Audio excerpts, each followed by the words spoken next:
Hi friends, എല്ലാവർക്കും നമസ്കാരം. C P സുരൂസ് world എന്ന ചാനലിലേക്ക് എല്ലാവർക്കും സ്വാഗതം. ഞാൻ വന്നിരിക്കുന്നത് ഒരു നേന്ത്രപ്പഴം നിറച്ചതുമായിട്ടാണ്. കുട്ടികൾക്കൊക്കെ വളരെ ഇഷ്ടപ്പെടുന്ന ഒരു സ്നാക്സ് റെസിപ്പിയുമായിട്ടാണ്. എന്നാൽ അതെങ്ങനെയാണ് ഉണ്ടാക്കുന്നത് നമുക്ക് നോക്കാം. വരൂ, വീഡിയോയിലേക്ക് പോകാം. നേന്ത്രപ്പഴം കൊണ്ടുള്ള ഈ സ്വീറ്റ് ഉണ്ടാക്കാനായി 3 നേന്ത്രപ്പഴം ഞാൻ എടുത്തിട്ടുണ്ട്. അത് നമുക്ക് ഇതുപോലെ കട്ട്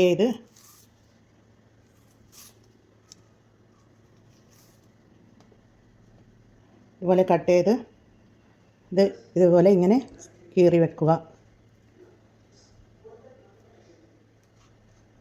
അതുപോലെ എല്ലാം ചെയ്തെടുത്ത് വെക്കാം. നേന്ത്രപ്പഴമൊക്കെ ഇതുപോലെ നീളത്തിൽ കട്ട് ചെയ്ത് എടുത്ത് വെച്ചിട്ടുണ്ട്.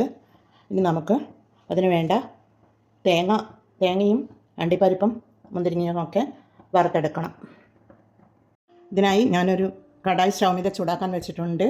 അതിലേക്ക് ഒരു 2 ടേബിൾ സ്പൂൺ നെയ്യ് ഒഴിച്ച് കൊടുക്കാം. ഞാനിത് വീട്ടിൽ തന്നെ ഉണ്ടാക്കിയെടുത്ത നെയ്യാണ്.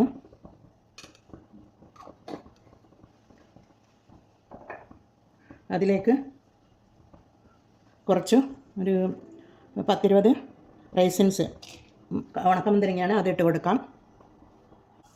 മുന്തിരി ഇവിടെ വീർത്ത് വരുന്നുണ്ട്. അതിലേക്ക് ഒരു 1/3 കപ്പ് ഇല്ല, അതിൽ കുറവാണുള്ളത്. അത് അണ്ടിപ്പരിപ്പിട്ട് കൊടുക്കാം.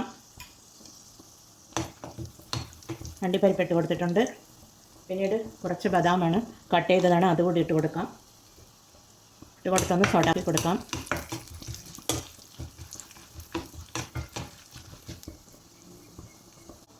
നട്ട്സൊക്കെ ഇവിടെ ഫ്രൈ ആയി വന്നിട്ടുണ്ട്. പിന്നീട് അതിലേക്ക് ഒരു ചെറിയ തേങ്ങയുടെ 1/2 കപ്പ് തേങ്ങ ചിരകിയെടുത്തതാണ്, അതുകൂടി ഇട്ട് കൊടുക്കാം. പിന്നീട് ഒരു 1/3 കപ്പ് ഷുഗറാണ്, അതുകൂടി ഇട്ട് കൊടുക്കാം. ഇട്ട് കൊടുത്തൊന്ന് ഇളക്കി കൊടുക്കാം.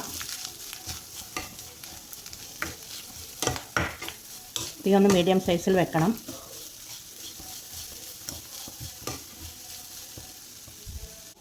പിന്നീട് ഇതിലേക്ക് ഏലക്ക പൊടിച്ചതാണ്, ഷുഗറും കൂട്ടി പൊടിച്ചെടുത്തിട്ടുള്ളതാണ്, 1 ടീസ്പൂണാണ് ഇട്ട് കൊടുത്തിട്ടുള്ളത്. പിന്നീട് ഒരു 1/4 ടീസ്പൂൺ ഉപ്പിട്ട് കൊടുത്ത് ഒന്ന് ഇളക്കി കൊടുക്കാം.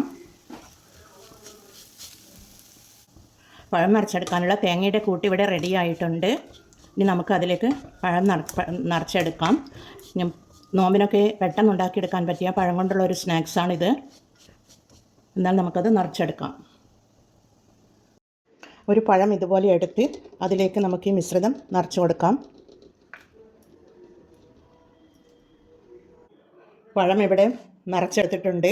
ഇനി ഈ മിശ്രിതം പുറത്തേക്ക് തൂവിപ്പോവാതിരിക്കാനായി അത് അടച്ചു കൊടുക്കണം. അതിനുവേണ്ടി ഞാനൊരു 1/4 കപ്പ് മൈദമാവ് എടുത്തിരുന്നു. അത് കുറച്ച് ഉപ്പും ഒരു 1/4 ടീസ്പൂൺ ഉപ്പും ഒരു അര ടീസ്പൂൺ പഞ്ചസാരയും ഇട്ട് ഒന്ന് കലക്കിയെടുത്തിട്ടുള്ളതാണ്.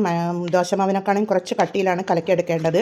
അത് നമുക്ക് ഇതിൻ്റെ ഈ മിശ്രിതത്തിൻ്റെ മുകളിൽ തൂവി കൊടുക്കാം.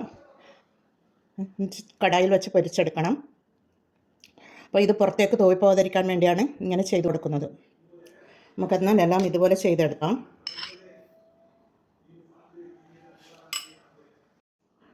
ഈ പഴം ഫ്രൈ ചെയ്തെടുക്കാനായി സ്റ്റൗ മീതെ ഒരു തവ ചൂടാക്കാൻ വെച്ചിട്ടുണ്ട്.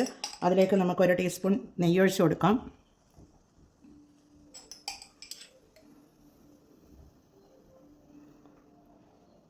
നെയ്യ് ഒഴിച്ച് കൊടുത്തിട്ടുണ്ട്.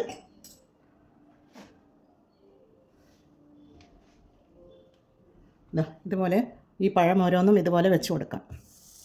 നമുക്കിത് പൊരിച്ചെടുക്കാം. ഇതുപോലെ വച്ച് കൊടുത്ത് ഇത് ഒരു ഭാഗം ഫ്രൈ ആയി വരുന്നുണ്ട്. നമുക്കിത് മറിച്ചിട്ട് കൊടുക്കാം.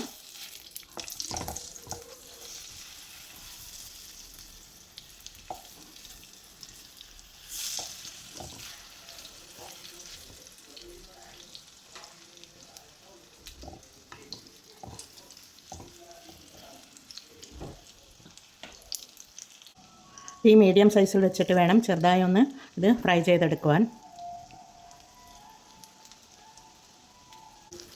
ഇതെല്ലാ ഭാഗവും നല്ലതുപോലെ സ്ലോലി മൊരിഞ്ഞ് വന്നിട്ടുണ്ട്. പഴം നല്ലതുപോലെ വെന്ത് വന്നിട്ടുണ്ട്. കുട്ടികൾക്കൊക്കെ വൈകുന്നേരങ്ങളിൽ സ്നാക്സായി കൊടുക്കുവാൻ കുട്ടികളൊക്കെ വളരെ ഇഷ്ടപ്പെടുന്ന ഒരു സ്നാക്സ് ആയിരിക്കും ഇത്. നിങ്ങളെല്ലാവരും ഇത് ട്രൈ ചെയ്ത് നോക്കണേ. എന്നാൽ നമുക്കിതൊരു സർവിങ് പ്ലേറ്റിലേക്ക് മാറ്റാം.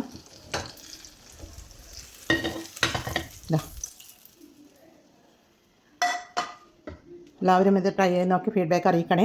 അടുത്തൊരു വീഡിയോയുമായി വരുന്നത് വരെ എല്ലാവർക്കും താങ്ക് യു ഫോർ വാച്ചിങ്.